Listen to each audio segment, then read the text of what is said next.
तमाम ये संबोध लाल है, कैसा ही रंगो रूप है पैसा ही माल है।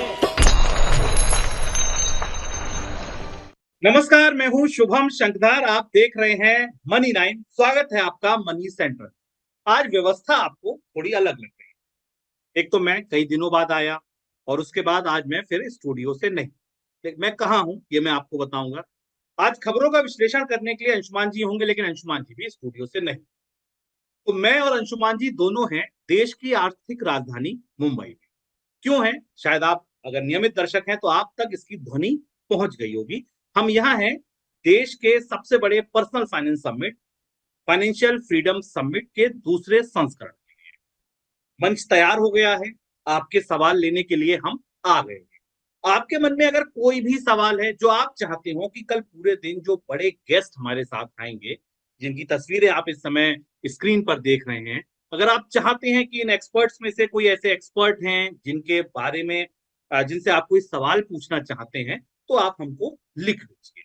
क्या पृष्ठभूमि है, क्यों समिट है, कैसा समिट है, क्या होने वाला है, पहले इसी पर चर्चा करते हैं। सीधे चलते हैं अंशुमान जी के पास। सर, क्या तैयारियां हैं? टीम पहुंच चुकी है?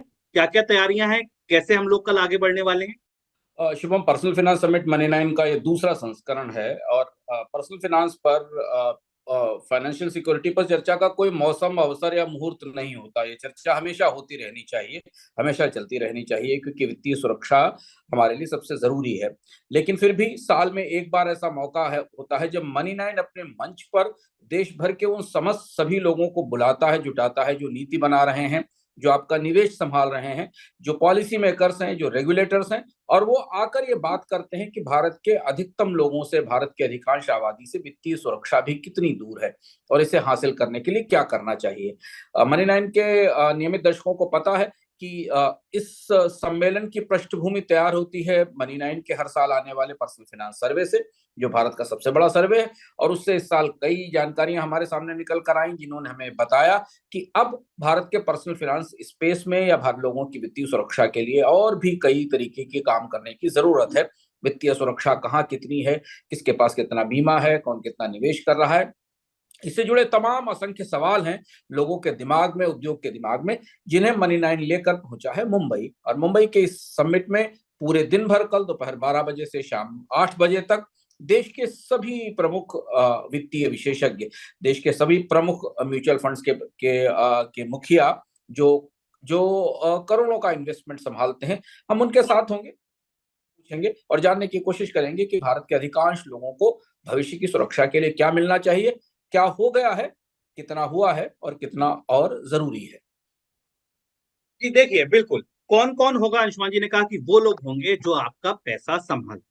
अगर आपने HDFC म्यूचुअल फंड के साथ कोई म्यूचुअल फंड की सिप कर रखी हो, या कोटक के साथ कर रखी हो, या आदित्य बिरला ग्रुप के साथ करती है, इन सभी के दिग्गज SBI म्यूचुअल फंड से उनके प्रमुख deputy MD CEO DP Singh साहब हमारे साथ होंगे। कल हमारे साथ कोटक म्यूचुअल फंड से नीलेश शाह जी होंगे। कल हमारे साथ मार्सलस इन्वेस्टर्स के सौरभ मुखर्जी होंगे। कल हमारे साथ विजय केडिया जैसे दिग्गज निवेशक होंगे। MC के चेयरमैन HDFC म्यूचुअल फंड के प्रमुख नवनीत मनोहर जी हमारे साथ होंगे। आप भी चाहते होंगे कि यार, जहां हम पैसा लगाते हैं, किस दर्शन के साथ, किस फिलॉसफी के साथ ये पैसा हमारा आगे बढ़ाया जाता है। आपके मन में भी सवाल आते होंगे कि इस समय बाजार तेज चल रहा है, हमें अपना म्यूचुअल फंड निकालना चाहिए, नहीं निकालना चाहिए, आगे बढ़ना चाहिए, क्या करना चाहिए। आपकी स्क्रीन पर देखिए कितने बड़े बड़े नाम हैं। नवनीत मनोहर जी, DP सिंह जी, नीलेश शाह जी, विजय केडिया जी। हमारे कल गेस्ट होंगे पीयूष गोयल जी, सेंट्रल मिनिस्टर हैं। उदय सामंत जी हमारे साथ होंगे। मंगल प्रभात लोढ़ा जी, जो महाराष्ट्र सरकार के मंत्री हैं, वो हमारे साथ होंगे। के बालासुब्रमण्यम हमारे साथ होंगे। नीलेश शाह जी हमारे साथ होंगे। इसके अलावा आप देखिए मोहित गंग जी, दीपक रेड्डी HDFC सिक्योरिटी से। ये कहा जाता है कि your investment belongs to your wealth and your income belongs to your trading. तो अगर ट्रेडिंग करनी चाहिए, नहीं करनी चाहिए, आप ये भी कल जानना चाहते हैं, तो HDFC सिक्योरिटीज का खास पैनल आप ज्वाइन कीजिए। कल पूरे दिन आप YouTube पर आइए, आप इंस्टा पर आइए, आप ट्विटर पर आइए। आपको पूरे दिन पर्सनल फाइनेंस समिट की झलकियां, पर्सनल फाइनेंस समिट की चर्चाएं। पहला पैनल हमारा CFP का होगा, इसके बाद म्यूचुअल फंड, इंश्योरेंस, तमाम पैनल हैं, तमाम फायर साइट है, बड़े बड़े दिग्गजों से हम बातचीत करेंगे और आप तक आपके सवालों के जवाब पहुंचाएंगे।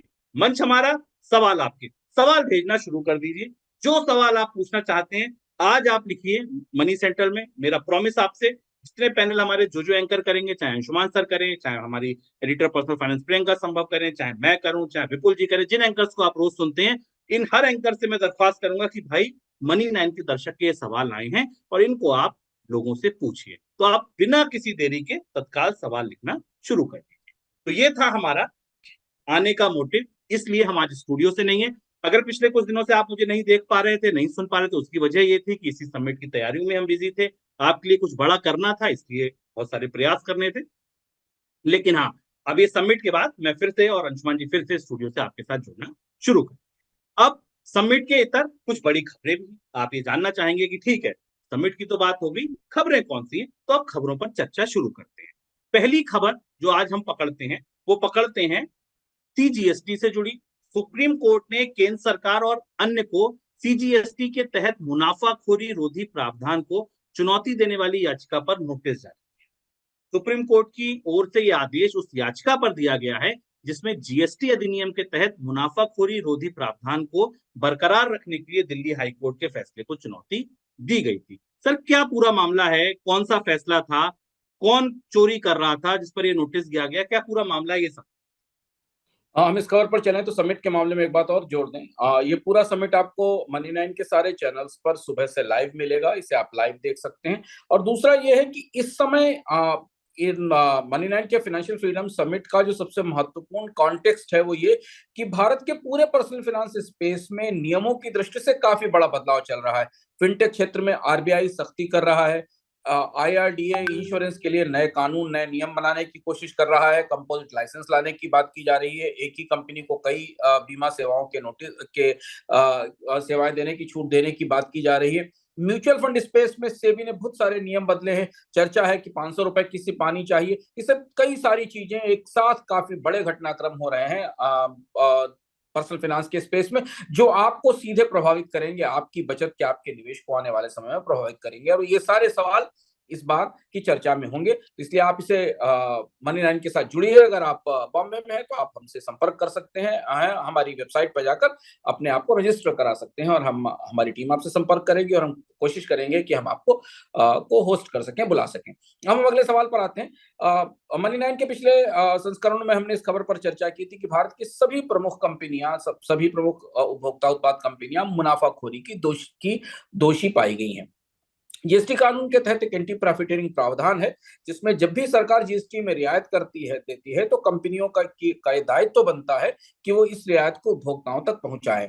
और अभी तक ऐसा भारत की अधिकांश कंपनियों ने नहीं किया। आप इसमें किसी भी बड़ी कंपनी का नाम लें, डाबा, पतंजलि, नेस्ले, सारी उपभोक्ता उत्पाद कंपनियां और कई अन्य कंपनियां भी हैं जिन्होंने इस कानून का उल्लंघन किया। और इसके खिलाफ जो एंटी प्रॉफिटियरिंग की अदालत थी या प्रॉफिटियरिंग की व्यवस्था थी, वहां से नोटिस जारी किए गए, जिसे दिल्ली हाईकोर्ट ने अपहेल्ड किया और ये माना कि इन कंपनियों ने मुनाफाखोरी की है। इसके खिलाफ ये कंपनियां अदालत गई हैं, सुप्रीम कोर्ट में गई हैं, जहां से ताकि इस जुर्माने से बचा जा सके। अब देखना होगा कि केंद्र सरकार की तरफ से, जीएसटी अधिकरण की तरफ से सुप्रीम कोर्ट के सामने क्या कहा जाता है।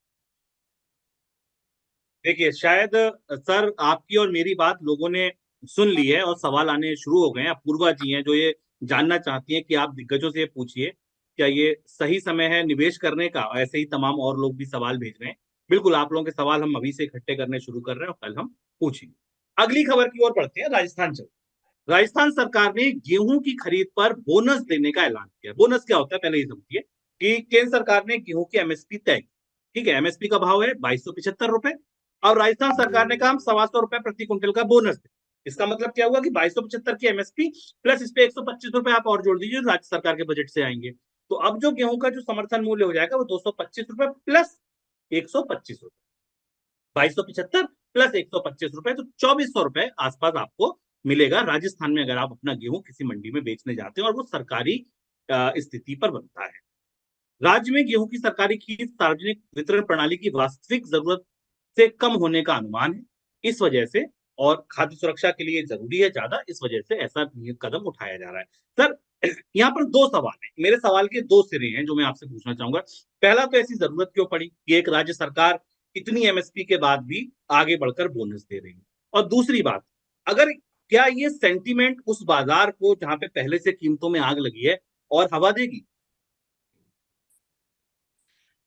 शुभम, करीब करीब 10 साल बाद हम वापस लौटकर वहीं आ गए। 10 साल पहले 2014-15 तक गेहूं की खरीद पर बोनस दिया जाता था, और जब सरकार सत्ता में आई तो उसने गेहूं की खरीद पर बोनस देने की प्रक्रिया बंद कर दी। और अब फिर एक राज्य सरकार आगे आई है जिसमें जहां चुनाव से अभी परिवर्तन हुआ है, और गेहूं की खरीद पर एमएसपी से ऊपर और अधिक प्रोत्साहन देने की कोशिश की गई है या की घोषणा की गई है। ऐसा क्यों हो रहा है? ऐसा क्यों? इसलिए क्योंकि पिछले 2 साल से भारत में सरकार का गेहूं खरीद का लक्ष्य पूरा नहीं हो पा रहा है। पिछले साल भी सरकार ने तमाम कोशिशें की थी और इससे पिछले साल भी की थी, और सरकार के अनाज भंडार में गेहूं की कमी का यह असर हमें पूरे साल भर अनाज की महंगाई के तौर पर दिखाई दिया। और अभी भी खरीफ की फसल के बाद भी अनाज की महंगाई कम नहीं हुई, और नया गेहूं आने वाला है उसके बाद भी गेहूं की कीमतों में कोई कमी नहीं आ रही। राजस्थान ने लंबे समय से बंद हो चुकी गेहूं पर बोनस देने की प्रक्रिया को फिर खोल दिया है, और यहां से इस बात की संभावना बनती दिखाई दे रही कि बाकी राज्य सरकारें भी ऐसी कोशिश कर सकती हैं। इससे आप ये भी अंदाज लगा सकते हैं कि सरकार के अनाज भंडार पर दबाव की स्थिति क्या है, क्योंकि अगर लगातार तीसरे साल भी सरकार ने अपने अनाज में, अपना भंडार में पर्याप्त गेहूं की खरीद नहीं कर पाई, तो फिर गेहूं की महंगाई को अगले साल भी थामना मुश्किल होगा। बिल्कुल, तो ये समझना जरूरी है कि इससे महंगाई को भी हवा मिल सकती है और हम 10 साल बाद फिर वहीं आ गए जहां से शुरू हुए थे। अब बढ़ेंगे निवेश की तरफ। निवेश दो, एक शेयर बाजार में निवेश और एक दूसरा गोल्ड में निवेश। पहले गोल्ड के निवेश की खबर। दुनिया भर में आर्थिक अनिश्चितता और फेडरल रिजर्व की ओर से ब्याज दरों में कटौती को लेकर अनिश्चितता के बीच जनवरी महीने में गोल्ड ईटीएफ में निवेश बढ़ गया, और ये बढ़कर थोड़ा बहुत नहीं, 7 गुना हो गया है।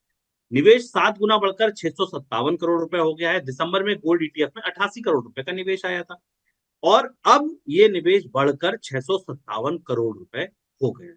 सर, क्या वजह है इसकी? कोई खास स्कीम, कोई खास वजह है क्यों अचानक इतना गोल्ड में निवेश क्यों बढ़ गया?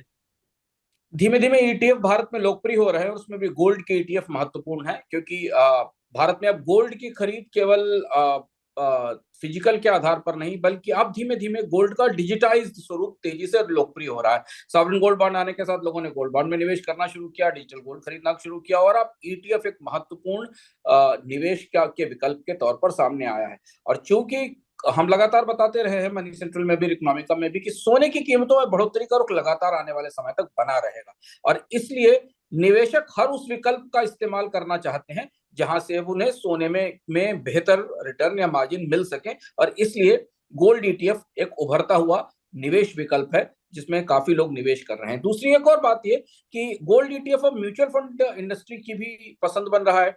म्यूचुअल फंड उद्योग में शुभम मल्टी एसेट फंड्स और हाइब्रिड फंड्स का प्रचलन है, जिसमें कि म्यूचुअल फंड भी गोल्ड ईटीएफ में इन्वेस्टमेंट करते हैं ताकि वो अपने निवेशकों को एक हेज दे सके और उन्हें विकल्प दे सके अलग अलग एसेट क्लास में इन्वेस्टमेंट करने के लिए। इसलिए भी गोल्ड ईटीएफ भारत में निवेश के लिए आगे आ रहे हैं और इनमें निवेश बढ़ रहा है। चलिए, अब शेयर बाजार की तरफ चलते हैं। सर, शेयर बाजार में पता नहीं क्यों जो अच्छी खासी रैली चल रही थी, उसको पता नहीं किसकी नजर लग गई। बाजार अब गड्ड-मड्ड चल रहे हैं, 2-3 दिन चलते हैं फिर नीचे आ जाते हैं। जो एक तरफा रैली थी, एक तरफा तेजी थी, वो अब नहीं रही। आज बाजार भले तेज दिखे, थोड़े निफ्टी करीब 125 पॉइंट ऊपर बंद हुआ, सेंसेक्स 482 पॉइंट बंद हुआ, लेकिन बेचैनी सर जो है वो मिड कैप और स्मॉल कैप शेयरों में है। सोमवार को निफ्टी मिड कैप 100 इंडेक्स 2.5% से ज्यादा टूट गया। जनवरी 2023 के बाद ये एक दिन की सबसे बड़ी गिरावट थी। स्मॉल कैप इंडेक्स 4% नीचे गिरा। जी हाँ, 4% एक दिन, जो 12 सितंबर के बाद की सबसे बड़ी गिरावट थी। माइक्रो कैप 250 में भी 4% के आसपास की गिरावट थी।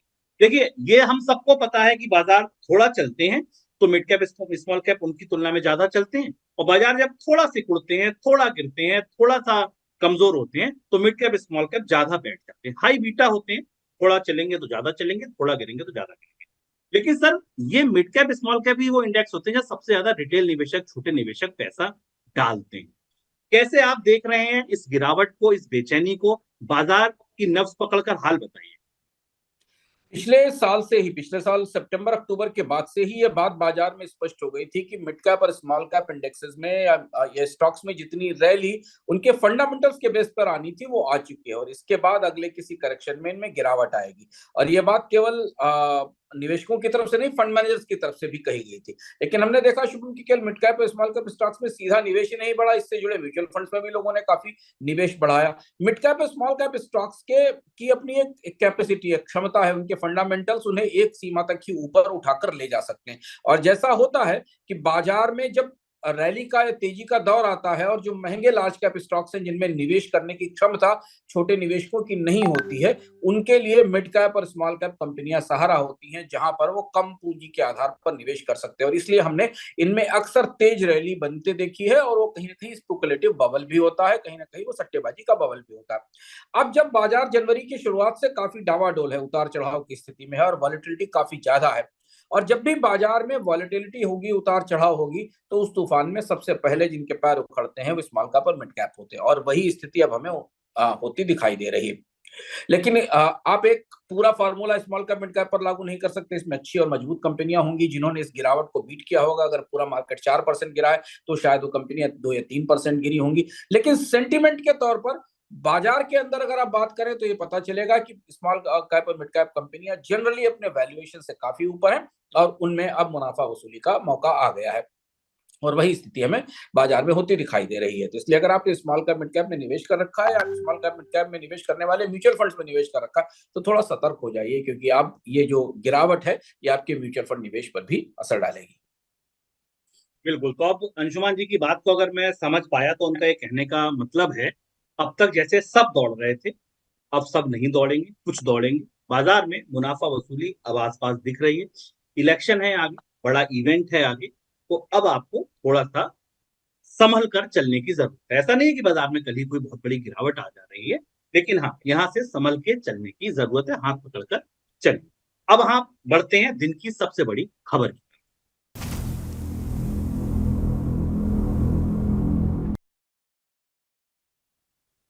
दिन की सबसे बड़ी खबर एक बार फिर से पेटीएम। देखिए, पेटीएम में आपको याद होगा एक वापसी दिखी। एक वापसी किस दिन दिखी थी? पहले तो 20-20% के 2 सर्किट लगे थे, 36% स्टॉक 2 दिन में टूटा था। किस खबर के बाद टूटा था? आरबीआई की सख्ती के बाद। उसके बाद एक दिन तेजी आई, स्टॉक में बढ़िया तेजी दिखी थी, वापसी दिखी थी। वो दिन वो था जब पेटीएम के प्रमुख वित्त मंत्री से मिले थे। वित्त मंत्री से मिले थे और ये कहा गया था वित्त मंत्रालय से, उनसे खबरें ये थी, चर्चाएं ये थी कि आरबीआई के पास जाइए और चीजें समेटा लीजिए, निपटाइए, कंप्लायंस से क्या इशू है देखिए। आज खबर ये आई कि आरबीआई ने कहा कि इस फैसले की कोई समीक्षा नहीं होगी, कोई माफी नहीं, कोई समीक्षा नहीं। जो निर्णय लिया गया है वो निवेशकों के हितों में, और जो कंप्लायंस की नजरअंदाज किया गया था, जिस कंप्लायंस को, उसको देखते हुए लिया गया है, तो इसलिए फैसले की कोई समीक्षा नहीं। क्या हुआ इस खबर के बाद? आज फिर लोअर सर्किट लग गया पेटीएम में, 10% स्टॉक का भाव नीचे। तो देखिए, इस स्टॉक में अगर आप बजट की कवरेज हमारी याद कीजिए तो उन एक्सपर्ट्स ने क्या कहा, भाई साहब जो मौका मिले ना निकल जाए। तो अगर आप पिछली तेजी में निकल गए हैं तो बहुत अच्छा है, नहीं निकले हैं तो अब आप थोड़ा सा ध्यान रखिए अपने निवेश का, क्योंकि पेटीएम में निवेश को लेकर कोई सकारात्मक चीजें बनती अभी दिख नहीं। खबर एक ये भी है कि एक्सिस बैंक ने ये कहा, एक्सिस की तरफ से ये कहा गया कि अगर सब कुछ ठीक है, हमको मौका दिया जाए तो हम व्यापार कारोबार साथ करने का सोच।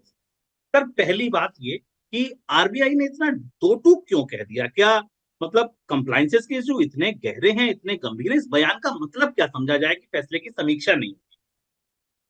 शुभ, पेटीएम के हर हिस्से को, हर टुकड़े को हम मनी 9 में विस्तार से छोटी छोटी चीजों को बता रहे हैं, और सबसे पहले बता रहे हैं। हमने सबसे पहले शुरुआत में बताया था कि चीन के साथ इस कंपनी के रिश्ते सबसे बड़ा कंप्लायंस वायलेशन है, जिसको लेकर रिजर्व बैंक माफ नहीं करेगा, और इसलिए रिजर्व बैंक गवर्नर की तरफ से बात दो टूक ढंग से कही गई कि पेटीएम पर फैसले पर रिव्यू नहीं होगा। और ये बात स्वाभाविक सी बात है, बाजार में उत्साही लोग मान सकते हैं या बाजार में तमाम लोग कह सकते हैं, पर भारत का केंद्रीय बैंक और बैंकिंग का सबसे बड़ा रेगुलेटर जब किसी पेमेंट बैंक को बंद करने का फैसला लेता है तो वो छोटा मोटा फैसला नहीं, और लंबे विचार के साथ, लंबी तैयारी के साथ लिया गया।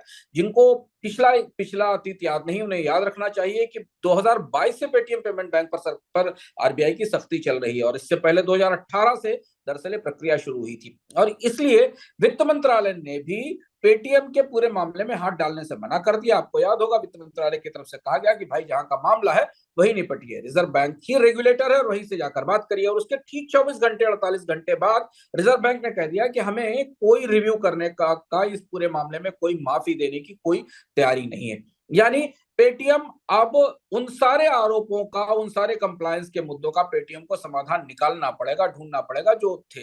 अब इसमें मुद्दे चीन के साथ कंपनी के रिश्ते भी हैं, इसमें केवाईसी से जुड़ी सूचनाएं भी हैं, इसमें गलत ढंग से केवाईसी करने के, पैन और आधार के गलत इस्तेमाल के, और भी बहुत सारे मुद्दे हैं जिन्हें बार बार रिजर्व बैंक पिछले 3 साल में पेटीएम को बताता रहा है। और कहीं ना कहीं शुभम, इसमें एक चीज और भी लगती है कि इस पूरे घटनाक्रम से ये भी समझ में आया है कि पेटीएम ने शायद रिजर्व बैंक के कंप्लायंस को, रेगुलेटरी चीजों को गंभीरता से नहीं लिया, और इसलिए जब आरबीआई गवर्नर ये कह रहे थे कोई रिव्यू नहीं किया जाएगा, तो उनकी उस बात में समझा जा सकता था कि कंपनी को एक सीमा से अधिक मौका दिया जा चुका है, अब और नहीं, अब ऐसा नहीं होने दिया जाएगा। और ये भी कहा गया कि शायद पूरी फिनटेक उद्योग के विरोध में नहीं है, रिजर्व बैंक के चाहता फिनटेक उद्योग आगे बढ़े, लेकिन पारदर्शिता और कंप्लायंस के मुद्दों पर समझौता नहीं होगा, उस पर कोई समीक्षा नहीं की जाएगी। तो सर फिर ये जो बाकी बयान आए हैं, चाहे एक्सिस की तरफ से या आरबीआई की तरफ से, ये कहा गया है कि जो हमारे यूजर्स हैं जो पेटीएम की सेवाओं को इस्तेमाल कर रहे हैं, उनके साथ हम अब बात करेंगे, चाहे वो एनएचएआई हो या वो दूसरे कंपनीज हो। क्या अब 2 लोग हैं, एक है निवेशक और एक है ग्राहक। पहले आते हैं ग्राहकों। क्या कोशिश होगी, क्या तैयारी होगी आरबीआई की ग्राहकों के? देखिए, अब इसका दूसरा हिस्सा है, पेटीएम को ऐसा लगता था कि वो टू बिग टू फेल है, और आमतौर पर कंपनियां जब बहुत बड़ी हो जाती है तो उनके अंदर एक किस्म की धारणा आ जाती है कि उनको तो बचाना ही पड़ेगा रेगुलेटर्स को, क्योंकि वो इतनी बड़ी हो गई कि उनकी असफलता स्वीकार नहीं की जा सकती या उनकी असफलता को बर्दाश्त नहीं किया जा सकता। अब ये दूसरा हिस्सा है। रिजर्व बैंक ने बेहद समझदारी के साथ इस मामले को हैंडल किया, पेटीएम को सख्ती दी, और पेटीएम को जितनी सख्ती करनी चाहिए थी वो सख्ती की गई। लेकिन इसके बाद वो लाखों ग्राहक हैं, मर्चेंट्स हैं, जिनके वॉलेट हैं, जिनका कारोबार जुड़ा हुआ है, फास्टैग है, देश में सबसे ज्यादा फास्टैग देने वाली कंपनी पेटीएम रही है, इन्हें कैसे संभाला जाए, इनके कारोबार को और इनके हितों को कैसे सुरक्षित किया जाए, तब दूसरे दरवाजे खोले गए। हालांकि रिजर्व बैंक ने अधिकृत रूप से कुछ नहीं कहा है, लेकिन इस बात की कोशिश की जा रही है कि नेशनल पेमेंट कॉर्पोरेशन, एनएचएआई, इनके पास जो पेटीएम से चलने वाले अकाउंट हैं उन्हें किसी दूसरे पार्टनर को ट्रांसफर कर दिया जाए, दे दिया जाए। लेकिन जैसा पहले के कार्यक्रम में भी हमने कहा था कि कोई भी दूसरा पार्टनर, जैसे कि आज एक्सिस बैंक की बात आई कि एक्सिस बैंक पेटीएम के साथ काम करना चाहता है, वो तभी करेगा जब रिजर्व बैंक गारंटी लेगा, रिजर्व बैंक इस बात के लिए आगे आकर प्रेरित करेगा। क्योंकि पेटीएम के अंदर जो कंप्लायंस के मुद्दे और जो गंभीर चुनौतियां हैं, उसे लेकर कोई भी कंपनी या कोई भी बैंक पेटीएम के पूरे मामले में हाथ नहीं डालना चाहेगा, नहीं तो आने वाले समय में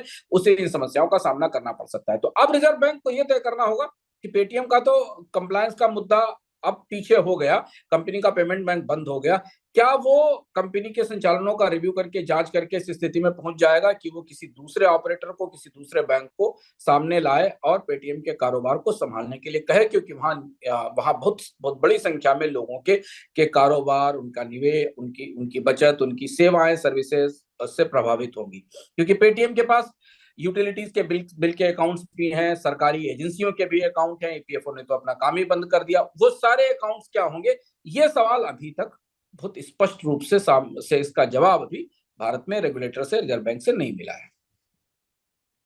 सर, अगर आप रिटेल निवेशकों की बात करें, बड़ी संख्या में 35 लाख से ज्यादा के लोग यहाँ जुड़े हुए हैं, आपको क्या लगता है निवेशक क्या करें? 10%, 20% से लगते लगते अब 10% के सर्किट लगे।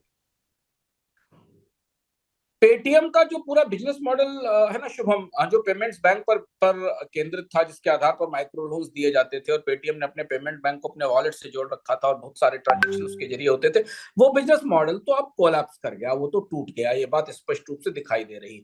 अब पेटीएम इसके बाद एक सामान्य पेमेंट ऐप के तौर पर रह गया है। तो अभी निवेशकों के लिए तो सबसे जरूरी चीज है कि फिलहाल उन्हें अगर यहाँ से कहीं बाहर निकलने का मौका मिल रहा है तो निकल जाए, क्योंकि पेटीएम के मामले में परिस्थितियां किस दिशा में जाएंगी, कंपनी डिसइंटीग्रेट होगी, कंपनी के पेमेंट बैंक के कारोबार को कौन टेक ओवर करेगा, अभी जांच और पड़ताल में क्या निकलेगा, क्योंकि अभी तो बहुत सारी और भी जांच है, इसमें ईडी की भी जांच होने की बात चल रही है, बहुत सारी और भी चीजें वो सामने निकल कर आएंगी। तो पेटीएम के स्टॉक का सेंटिमेंट खराब करने वाली या पेटीएम के निवेशकों को डराने वाली खबरों का सिलसिला अभी आने वाले समय में जारी रहेगा। ऐसा नहीं होगा कि पेटीएम के स्टॉक को प्रभावित करने वाली जो निगेटिव खबरें हैं या जो जांच से निकलने वाली खबरें वो इतनी जल्दी बंद हो जाए, क्योंकि जांच तो अब शुरू हो रही है।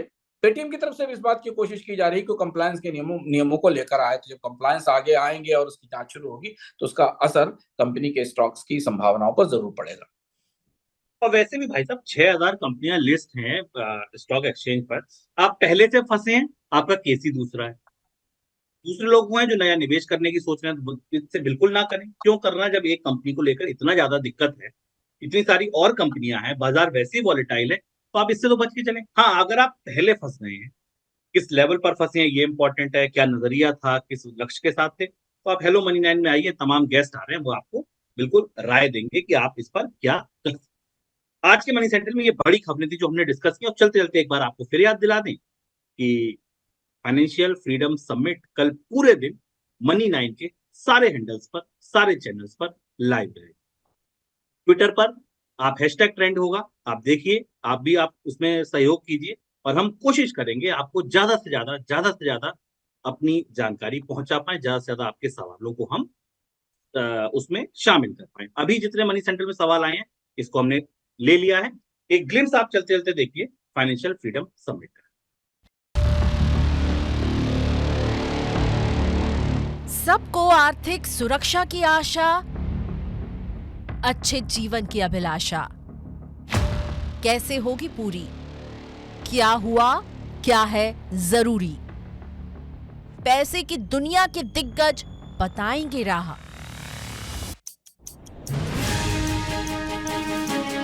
देश के वित्तीय महारथियों का महाकुंभ, TV9 नेटवर्क के फाइनेंशियल फ्रीडम समिट का दूसरा संस्करण। सवाल आपके, मंच हमारा। मुंबई में 14 फरवरी को। तैयार हैं आप? लीजिए, आ गई 14 फरवरी, तो तैयार हैं आप? बिल्कुल तैयार हो जाइए। और अगर आप मुंबई में हैं तो बिल्कुल आइए, और अगर आप देश के किसी और कोने से देख रहे हैं तो निश्चित तौर पर मनी 9 के हैंडल्स पर आइए। सर, बहुत सारा शुक्रिया आपका। अंशुमान जी की एक बड़ी खास बात यह है कि देखिए भाई, 500 से ज्यादा एपिसोड हो गए, आप ऑनलाइन हो, आप केवल वॉइस से जुड़े, आप वीडियो से जुड़े, मैं तो चला जाता हूँ इधर उधर, अंशुमान जी ने एक भी शो नहीं छोड़ा। सर, बहुत सारा शुक्रिया आपका जुड़ने के लिए। कल हम फिर जुड़ने की कोशिश करेंगे, कल चाहे थोड़ी देर को जुड़े क्योंकि सबमिट चल रहा होगा। मैं अकेला जुड़ूं, अंशुमान जी अकेले जुड़े, लेकिन आपको जरूर बताएंगे कल के अपडेट्स क्या रहे, और कोई बड़ी खबर होगी तो उस पर भी थोड़ी बहुत चर्चा कर ली जाएगी। फिलहाल आप इजाजत दीजिए। तमाम ये संबोधिवाल है, कैसा ही रंगो रूप है, पैसा ही माल है।